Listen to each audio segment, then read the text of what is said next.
Uhum. Retomando o depoimento do ex-presidente. Senhor ex-presidente? Senhor ex-presidente? Então, só para concluir, o Jacob Bittar, ele não foi acolhido, ele chegou a passar semana lá. Isso. E que época que aconteceu que ele ficou lá com você passando, ou uma semana, ou algumas semanas, eu não sei.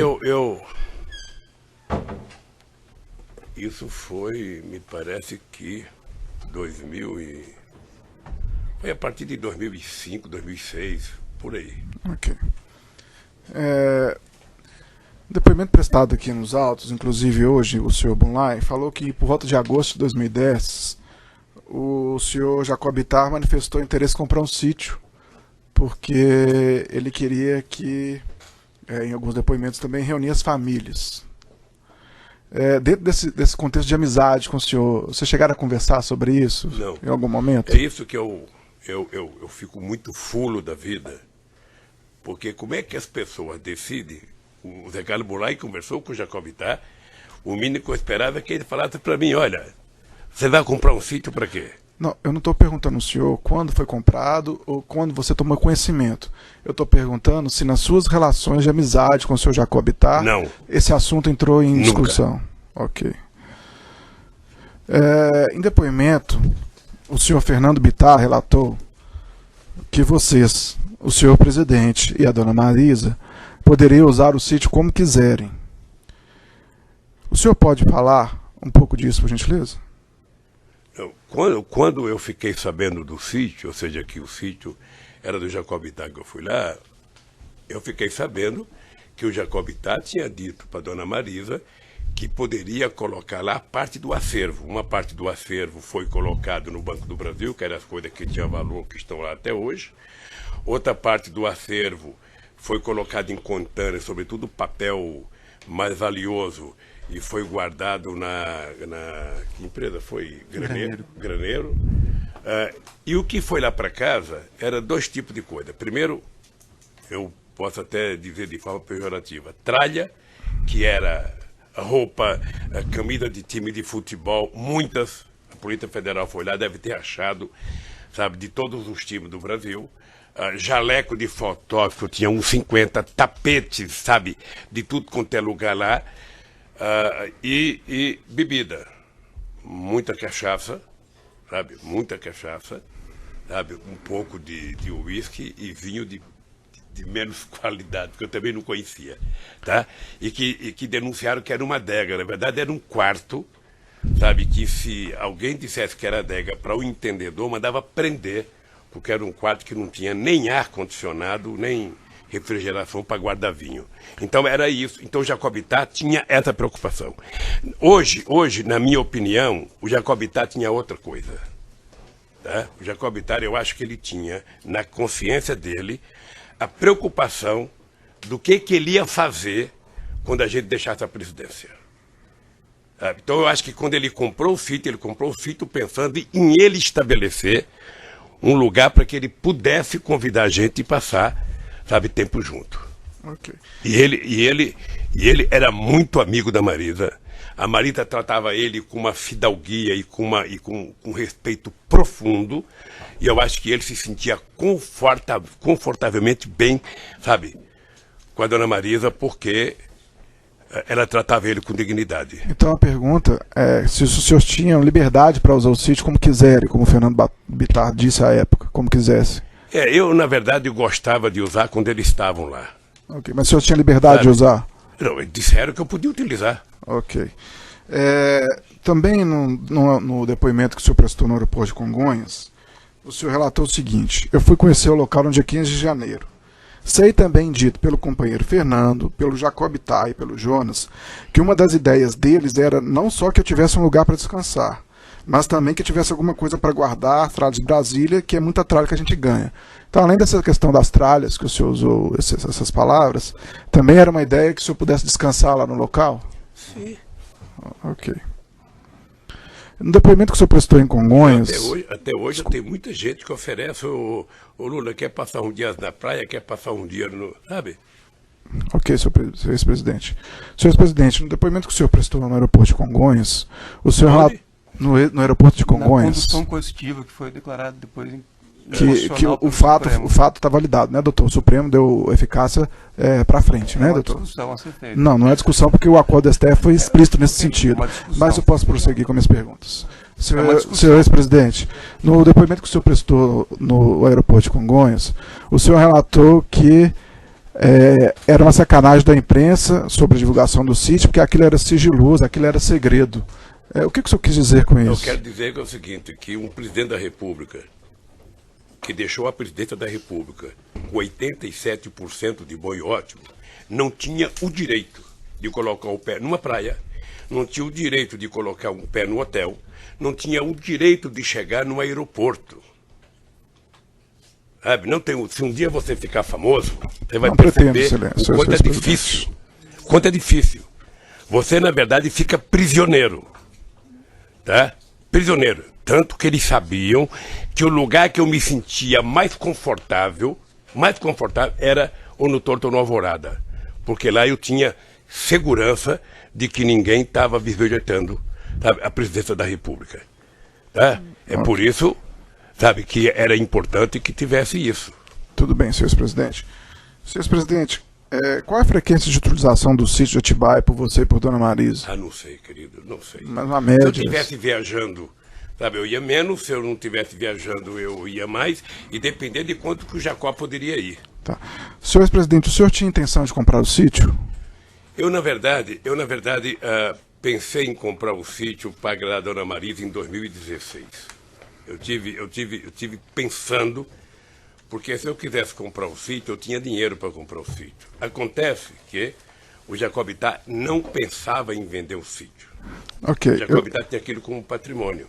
Eu queria exibir para o senhor ex-presidente o evento 2, anexo 286, excelência, que é uma minuta de escritura de 2012, em que consta o senhor ex-presidente e a senhora ex-primeira-dama como adquirentes do sítio.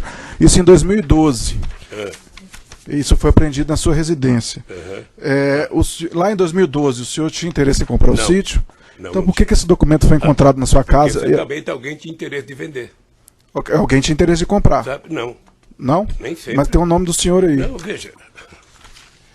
Se for feita uma minuta, se foi o Fernando Bittar que fez a minuta, ou foi o Jacob Bittar que fez a minuta, sabe? Obviamente que, como eu era amigo deles, eles poderiam ter oferecido para mim. Eu, se quisesse comprar um sítio, eu teria comprado porque eu tinha dinheiro para comprar o sítio. Ok. Eu não comprei o sítio e não comprei em 2016, que teve outra minuta. Ok. E por que esse documento foi encontrado em sua residência, senhor ex-presidente?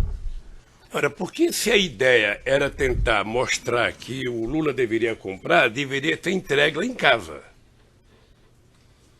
Tá? Okay. Deveria ser entregue. Isso foi entregue ou para mim, ou para minha mulher, ou para alguém. Ok. Qual é o erro de ter sido voltado da minha casa se foi feito para entregar para nós? Senhor ex-presidente. Se tivesse a casa do vizinho, que era complicado. O senhor Emílio, em depoimento prestado nessa ação penal, relatou que tinha muito apreço pelo senhor. Quem? O senhor Emílio Odebrecht. Ele relatou que tinha muito apreço ao senhor porque o senhor era um homem que sabia ouvir as demandas da organização. E eu por ele. Ok. E, nesse contexto, ele alegou que tratava com você de assuntos da Petrobras e assuntos relacionados ao setor petroquímico. O senhor confirma que tratou desses assuntos com o senhor Emílio Odebrecht? É porque perguntado assim, truncado. Não estou truncado. Pode com calma, senhor presidente. Responder a minha relação com o Emílio Odebrecht. O Emílio era um dos mais competentes empresários brasileiros. Aliás, herança do velho pai dele, que era uma figura excepcional, tá? Que eu tive o prazer de conhecer. Tá? A minha relação com o Emílio era uma relação de um homem preocupado não apenas com o desenvolvimento do Brasil, mas preocupado com o desenvolvimento da economia brasileira em relação ao mundo. O Emílio Odebrecht tinha relação. Quando eu fui candidato em 89, eu já viajava para a América Latina. Só tinha 2 embaixadores do Brasil no exterior, na verdade. Um era o representante do Banco do Brasil, que tinha em quase todo lugar, e o outro um representante da Odebrecht. Onde fizesse reunião, tinha lá o cara, seu Lula, eu sou representante da Odebrecht. Tá? Então a Odebrecht ela tinha muita representação na América Latina, e ela tinha muita representação na África. Até porque foi a única empresa que trabalhava em Angola no tempo da Guerra Civil. Ela atendia tanto os interesses do Zé Eduardo, que ganhou a Guerra Civil, quanto do líder da oposição, sabe? Eles conseguiam conviver. Bom, com base nisso, eu tinha uma relação com o Emílio, uma relação profissional, republicana, decente, digna e respeitosa. Eu posso dizer, procurador, posso dizer, olhando nos seus olhos, que o Emílio Odebrecht, a relação comigo, era uma coisa que o Emílio, toda vez que ia conversar comigo, ele levava, e eu tentava pedir para todos os empresários levarem uma agenda para dizer o que queria conversar. Porque se não leva agenda, começa a contar piada, começa a conversar, daqui a pouco meia hora de audiência acabou. E o Emílio sempre discutiu comigo interesses desse país, interesse da indústria nacional, interesse de política de inovação, interesse de política de investimento do Brasil no exterior. É por isso que eu fui a Angola em dezembro de 2003 e fiz um discurso onde o Estadão fez uma matéria me criticando porque eu dizia que os empresários brasileiros eram covardes, não tinham coragem de investir no interior.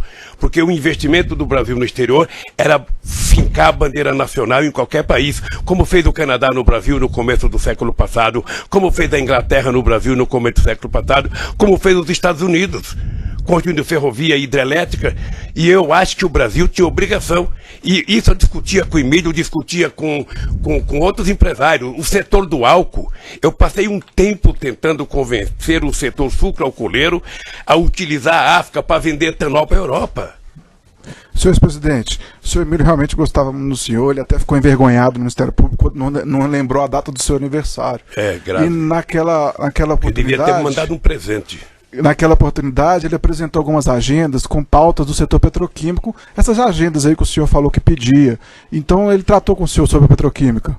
Não necessariamente. Eu estou perguntando. Na verdade, eu estou perguntando. A pergunta tem um pressuposto que não pode ser... Ele já foi perguntado no começo. O senhor tratou sobre essas questões petroquímicas com ele? Quando? Nessas várias audiências que o senhor teve. Em vários momentos a gente discutia indústria química, petroquímica, óleo, gás. Ótimo. Isso é discutido com todos os empresários. Tudo bem, senhor presidente. Aliás, discutia muito com a Abdib, que era a empresa, e com o Sindicato das Indústrias Pesadas no Brasil. Senhor ex-presidente, posso continuar a perguntar? Pode. Tudo bem. Se eu te interromper, se o senhor quiser falar, o senhor pode pedir uma falar. parte. Senhor ex-presidente, o Paulo Gordilho, da OAS, ele relatou também que o Léo Pinheiro gostava muito do senhor e que o senhor tinha ajudado bastante a empresa OAS e que você foi muito importante para o Léo Pinheiro. Como é que foi isso? Deixa eu dizer, sem nenhuma falsa modéstia, todos os empresários deveriam gostar muito de mim. Não, o senhor Léo Pinheiro gostava muito do senhor. Deveriam Paulo gostar. Gordilho Eu falou. nunca tive coragem de perguntar se eles tinham votado em mim alguma vez, porque acho que nenhum votou em mim. Porque para votar tinha uma questão de pele. E aí o Lula já não cabe mais. Mas todos me tratavam com respeito, todos. Do maior produtor de açúcar e álcool desse país, a maior construtor civil, ao maior banco do Brasil, os bancos, todos me tratavam com muito respeito, porque eles viveram no meu governo o momento de ouro desse país. O Brasil nunca teve tanta credibilidade no exterior, nunca foi tão orgulhoso ter passaporte brasileiro no exterior, nunca se gerou tanto emprego. Eu agora fico com pena quando eu vejo, tem brasileiro indo para Portugal para procurar emprego, tem brasileiro... No meu tempo de governo, as pessoas voltavam de Portugal, voltavam do Japão para trabalhar aqui no Brasil. De tanto emprego que a gente tirou, 20 milhões de empregos. Então, todos eles. A OAS saiu de menos de 20 mil empregados para não sei quantos milhares de empregos. A Odebrecht saiu de não sei quanto para quase 200 e pouco mil empregados. A Petrobras saiu de 30 para 80. Então, todos, na verdade, todos eles deveriam, me agradecer pelo período que o Brasil viveu no meu governo. Então, gostar de mim, eu não diria que é obrigação.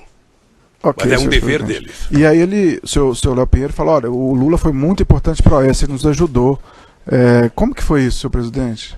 Não, porque a quantidade de obras. Só, procurador, quando eu cheguei na presidência da República, esse país era tratado como se fosse uma republiqueta de bananas.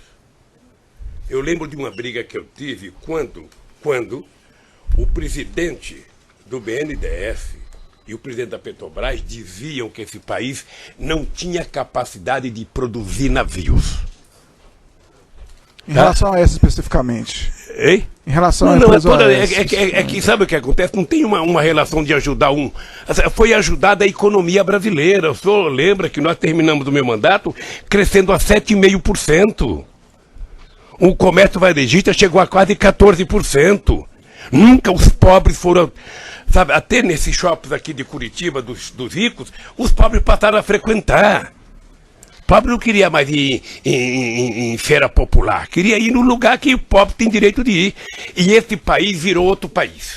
Então não é nada específico à OAS, é A todas as a empresas, empresa. todas elas. O Léo Pinheiro gostava Pode do pensar. senhor, como todos os empresários Agora deveriam todos gostar. deviam. Eles tinham, eu acho que todos me respeitavam profundamente e eu os respeitava profundamente.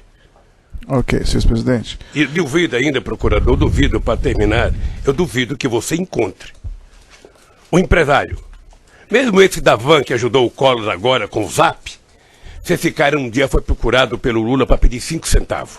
Porque a relação de respeito que eu adquiri com eles e que impunha a eles não admitia que qualquer empresário conversasse comigo sobre 5 centavos. E não admitia quem frequentasse a minha casa discutir negócio, sabe, de governo. Governo eu discutia até a meia-noite dentro do palácio. Quando eu ia para casa cuidar da minha família. Senhor presidente, o Bunlai, no depoimento que foi aproveitado nesses autos, ele alegou que efetuou um empréstimo no Banco Chain e isso estava causando vários problemas para ele, que ele estava impossibilitado de operar com bancos, estava incluído no CADIM. Ele chegou a confidenciar isso com o senhor? Eu vi a denúncia pelos jornais. E o Bunlai conversava... Somente ele é que sabe se ele pegou dinheiro com quem quer que seja com o Chain, com o Itaú.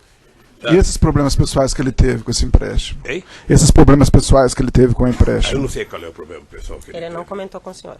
Hein? Ele não comentou com o senhor esses Também não sei. problemas. Ok. Ele sabia que era proibido discutir qualquer assunto que não fosse a relação familiar.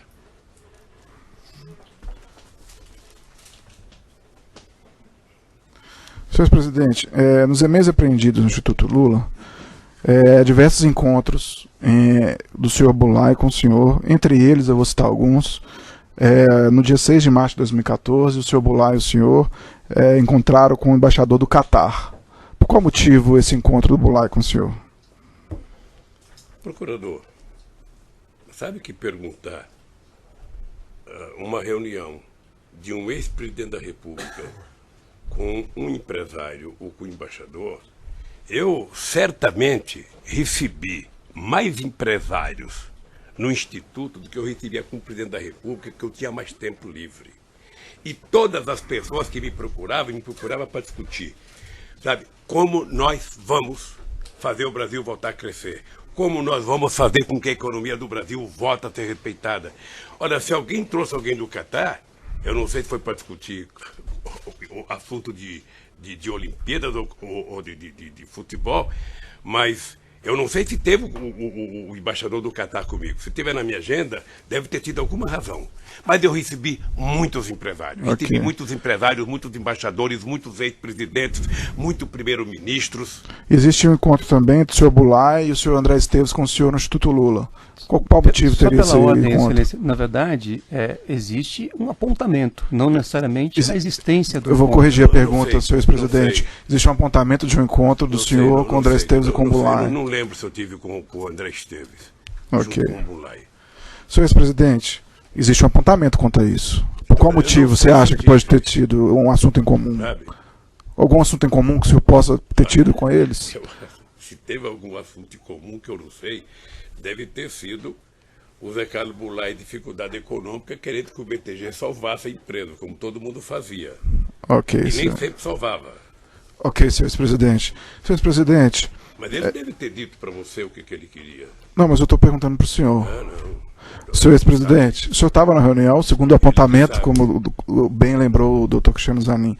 Senhor ex-presidente, o senhor tem ciência desse empréstimo, então, que o Bunlai fez com partidos em favor do Partido dos Trabalhadores, com o Chain? Tomou conhecimento disso? Nunca ouviu falar? Conhecimento pela imprensa. E quando você tomou esse conhecimento? Tá? Quando começou a denúncia. Ok. E o senhor tem conhecimento que a Chain foi favorecida em contratos na Petrobras? Não acredito. Não acredito? Por qual motivo? Porque tudo que vocês falam da Petrobras, eu digo que vocês falam porque às vezes a Petrobras é tratada como se fosse uma merreca, uma porcaria de empresa.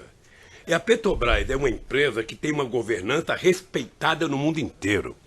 A Petrobras, ela inclusive tem o controle, depois do meu governo, ela tem o controle da Controladoria Geral da República. Então a Petrobras é uma coisa muito séria. Qualquer coisa que é decidida na Petrobras passa pela mão de 500 pessoas. Sabe na mão de quem não passa? Do governo. Mas, senhor presidente, apesar de todo esse rigor aí da controladoria interna da Petrobras, várias pessoas, inclusive como colocou a sua excelentíssima juíza, devolveram aqui milhões e milhões de dólares que eram fruto de propinas. E mesmo nessas condições, o senhor não acredita que houve um favorecimento da Chaim? Veja, se houve a corrupção da Petrobras, que dizem que houve, essas pessoas têm que ser presas, sabe, e têm que pagar o que pegaram. Tá? Isso está totalmente correto. O que eu acho é que isso não é por conta, sabe, de investigação, de licitação, que ela é feita com rigor. Sabe, se depois que estão lá dentro alguém, por exemplo, eu disse aqui para o juiz Moro que só tinha um brasileiro que sabia que o Paulo Roberto era o que foi, era o Moro. Porque como ele teve uma relação com o Youssef durante muitos anos, e o Youssef era o cara, então ele conhecia que era o Paulo Roberto, ninguém mais conhecia. Só se sabia que ele era um funcionário de 30 anos de carreira. Então, se alguém, depois que entrou, virou ladrão, ou se alguém, sabe, participou de uma licitação honesta e ganhou, e depois resolveu, daquele problema, pagar a propina, eu, sinceramente, a palavra propina também é uma coisa nova no dicionário brasileiro, porque eu acho que teve muita gente, é opinião minha, fazendo evasão fiscal e depois encontrou muito mais cômodo achar um culpado, que era a tese da concussão. Arruma um culpado, joga em cima dele e livra a sua cara. E o senhor tomou conhecimento como foi quitado esse empréstimo do Bunlai com o Chaim? O senhor tomou conhecimento? Não, porque o Bunlai não tinha que prestar conta para mim. Tá, mas o senhor não tomou Prestar conhecimento. conta para a Receita Federal. Ok. Senhor presidente, o senhor tomou conhecimento que o Bunlai efetuou as obras no sítio, no Atibaia? Não, Não tomou em nenhum momento? não, Nenhum momento? não momento. Já perguntou, já respondeu. Em nenhum momento o senhor indagou, quando você teve encontro com ele, sobre o custo dessas obras? Em nenhum momento, quando o senhor encontrou com ele, o senhor indagou sobre o custo de obras? Não. Não, porque não era, o sítio não era meu, eu não tenho obrigação de Ok. perguntar e de saber. Senhor presidente, nos e-mails apreendidos no Instituto Lula, há registro de encontros com o senhor com o Bunlai em 2011, em 16 de janeiro de 2012, em 29 de março de 2012, em 12 de junho de 2012, em 3 de julho de 2012, Que e é 28 registros de apontamentos de encontros entre o senhor e o Bunlai no Instituto Lula. 2012, 28 de agosto de 2012, 3 de setembro de 2012, 19 de dezembro de 2012, 6 de março de 2014. Nesses diversos encontros, o senhor nunca indagou ele sobre essas obras que ele fez no sítio? A minha relação de amizade com o Bunlai não permitia Não permitia? que eu desse a ele qualquer ousadia de falar qualquer coisa de dinheiro comigo. Ok, senhor Então, se o Zé presidente. Carlos Bunlai fosse ao Instituto, o Zé Carlos Bunlai era aposentado, morava em São Paulo e poderia ir no Instituto quantas vezes ele quisesse. Ok. Senhor presidente, o senhor falou que a imprensa, depois que a imprensa divulgou isso, o senhor tomou conhecimento, não foi isso? Foi. E na divulgação da imprensa está lá a questão do Bunlai, que tinha feito as obras para o senhor. Depois dessa divulgação, o senhor não perguntou para ele sobre isso, não quis pagar por essas obras? Não perguntei porque o sítio tem dono. O dono do sítio chama-se Fernando Bittar. E o senhor perguntou para o Fernando Bittar? É que vocês começaram dizendo que era meu sítio. Eu estranhei agora a doutora juíza dizer que... Eu estranhei porque eu passei 4 anos eu também apanhando porque o estranhei, sítio era senhor meu. presidente, porque- E agora o sítio desapareceu. Eu também estranhei, senhor presidente, porque a denúncia está lá há muito tempo, a sua defesa poderia ter te explicado Sabe? isso. Não, Se ela não fez, não, infelizmente não é um papel do Ministério Público. O Ministério Público Está dizendo ressalva até que a questão na da propriedade denúncia- da empresa ainda está sendo investigada, não tem isso? É na essa denúncia? ressalva. Então o Ministério A questão Público que da- fez a está, na questão verdade, da propriedade Mas da da mesma sua coisa. acusação. Tá, é dito, mas não é essa acusação. Não, a é mesma essa coisa acusação. aconteceu, procurador, a Acusação mesma é coisa lavagem de aconteceu, dinheiro nas veja, reformas. a mesma coisa aconteceu, eu tô há muitos Senhor anos, presidente, se você não tiver satisfeito não tem, com- pera um pouquinho, não tem nenhum ser humano nesse país que tenha apanhado mais da imprensa do que eu por mentiras contadas a meu respeito. E eu, com 73 anos, faço um esforço muito grande de não perder o humor, de não deixar que o ódio tome conta de mim, porque eu acredito que nós vamos ainda, neste país, provar quem está com a verdade e quem está mentindo. Então, eu passei, sabe, um monte de tempo, sabe? O Lula é dono de uma chácara. Eu falava, não sou, gente, o Lula é dono, eu não sou. Agora, nem da chácara me perguntaram mais, porque não é minha. Foram perguntar de uma obra de uma chácara que não é minha. A mesma coisa aconteceu, procurador, você sabe disso, do apartamento. Eu passei 5 anos dentro do apartamento, não é meu, não é meu, não é meu. Aí o que aconteceu com o apartamento? O Moro dá um julgamento aqui. Eu sou acusado por fato indeterminado. O apartamento não tem que a Petrobras, mas eu estou no Lava Jato. E foi colocado na Lava Jato pelo Ministério Público só para me trazer para cá. Senhor presidente, posso fazer o questionamento? O senhor deveria aguardar a resposta dele. Ele está fugindo ao tema, doutor. Ele está fugindo ao tema, doutor. É só isso, é só isso. Compreenda que, embora eu tenha um casco duro, eu respeito o senhor presidente. Se uma bala pega no mesmo lugar, muitas vezes machuca. E eu estou cansado.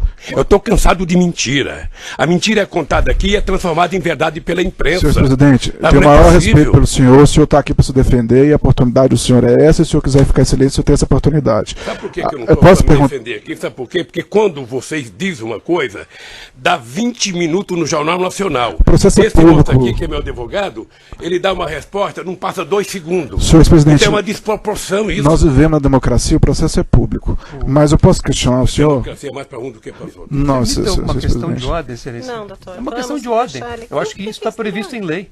Uma questão de ordem. Que questão de ordem? Seja a questão de ordem é a seguinte. Vossa Excelência, a pedido do Ministério Público, inclusive, contra a posição da defesa, disse que vai aproveitar um depoimento relativo ao caso Triplex. Então o senhor presidente estava, inclusive, fazendo referência ao caso que Vossa Excelência decidiu aproveitar o depoimento. Então, me parece que aproveitar o depoimento sem dar a ele a oportunidade de falar sobre o assunto configura um cessamento de defesa. Esse fato já está julgado, senhor eu diria a Vossa Excelência... Senhor Cristiano, o que vai ser aproveitado daquele depoimento são os fatos relativos a essa denúncia, mas não a relativa ao triplex. E ele está atacando algo que já foi decidido.